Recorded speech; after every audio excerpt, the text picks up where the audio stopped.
Magandang araw mga kaibigan. Bigyan natin ng reaction opinion itong post Inday Sara Duterte 41 minutes ago. Statement on the suspension of Representative Barzaga, December 3, 2025. So ito, official statement ng Office of the Vice President. Okay. The suspension of Representative Kiko Barzaga is part of a series of efforts to silence voices that speak uncomfortable truths. This is not the first time that critics of the government have been met with punitive action. In less than a year, we witnessed the kidnapping of a former president and the filing of inciting to sedition charges against several individuals, including myself, simply because we dared to question those in power. In a nation that takes pride in democracy, dissent should not be treated as a threat. The right to speak freely is not granted by those in power. It is a fundamental right guaranteed and protected by our very Constitution. Karapatan ito ng bawat Pilipino, lalo na ng mga lingkod bayan na may tungkuling magsiwalat ng katotohanan. Kaya kung ang isang halal ng bayan tulad ni Congressman Barzaga ay maaring patahimikin, paano pa ang mga ordinaryong Pilipino wala namang kapangyarihan o posisyon? Democracy demands courage. Democracy demands the freedom to speak and the freedom to question. I stand with every Filipino who refuses to be intimidated. Hindi natatakot ba? Hindi nagpapatakot. Sokran. Sara Z. Duterte, Vice President of the Philippines. Wow! Mag-like tani. Basa tayo sa mga ano. Adele Quizon, sabi niya, silent martial law. Dagadas yan.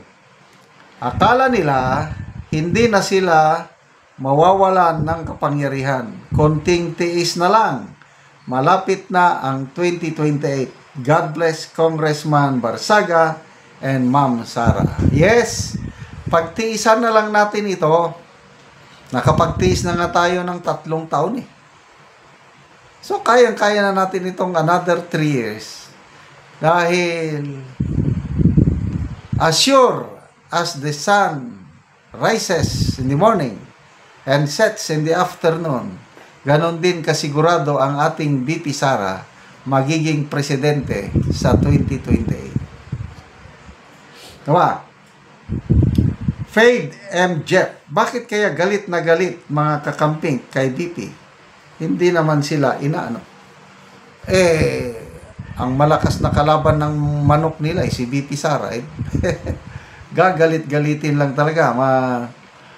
May nabasa akong post, si Dare to Ask. Sabi niya, after yung kapalpakan ng November 30 rally nila, ang pinagtutuunan na nila ngayon ng pansin, itong mga kakampi, ay sirain si VP Sara. Pinapalabas nila na napakakurap ang VP Sara natin. That is in preparation for the February 2026 filing of impeachment complaint. So lahat na ginagawa nila, yung kay Senator Bato, lumalabas na wala na siya sa Senate, hindi nag-attend. Ano yan? Nagtatago na ba? Dahil iniiwasan yung arrest warrant ng ICC. Kung ganon, di nawalan na ng isang senador na boboto para sa acquittal ni VP Sara. Minus, Bato. Kung magtagumpay pa sila kina Senator Villanueva, Senator Jinggoy, Senator Escudero, minus 4 na. But, wala, hindi magtatagumpay ang mga yan. Telegram, Hannah Rain, sana mag 2028 na. Dan Padilla, mismo, criticism of government corruption is protected by the Constitution. Meron nga may jurisprudence ruling ng Supreme Court, 1920s pa ata ito. Kalimutan ko yung kaso na ang sinabi ng Supreme Court na government officials should not be onion skin, hindi balat sibuyas. Kung criticize ka ng dahil sa trabaho mo, walang kasalanan yun, sabi ng Supreme Court. Kasi, being a public official, your public figure, talagang sentro ka talaga ng pagbatikos. So, yung kay Congressman Barsaga, binabatikos man lang niya is yung corruption. So, ito, isinama nila na parang dahilan na sinuspensya yung mga post ni Kiko Barsaga nung civilian pa siya. Anong kinalaman yung mga ginawa niya nung civilian pa siya? Dapat dito lang tayo sa panahon na congressman na siya at yung mga post niya ngayong congressman na siya paglaban sa nilalabanan niya ang korupsyon. Nagsimula kay Romualdez, tapos napunta kay Marcos, Pangulo, napunta kay Sandro, mga ganun. O tapos sinuspend. Tingin nila mapapatigil nila si Barsaga? No way. Tuloy yan kahit suspended. Habang ang taong bayan, matatakot nila? Tingin ko hindi.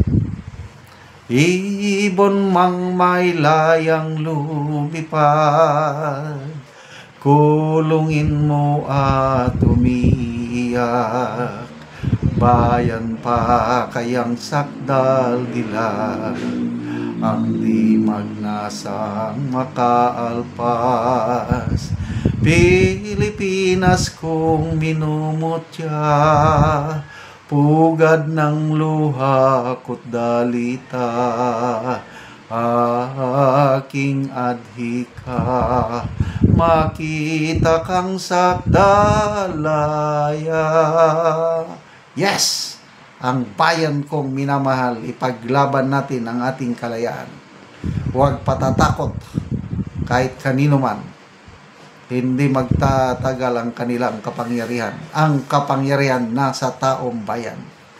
Salamat mga kaibigan sa inyong pagsubaybay sa ating channel. Nakakatulong kayo ng malaki sa tribong Talandig ng Bukidnon dahil ang sweldo natin sa channel na ito pantulong po sa tribo. Namimigay tayo ng libreng yero at pako para makapagpatayo itong tribo ng mas maayos nilang tahanan. Panoorin nyo ang video na ito. Si ate ang natagaan na Mogyero. Para gid nga muhuman ang kusina.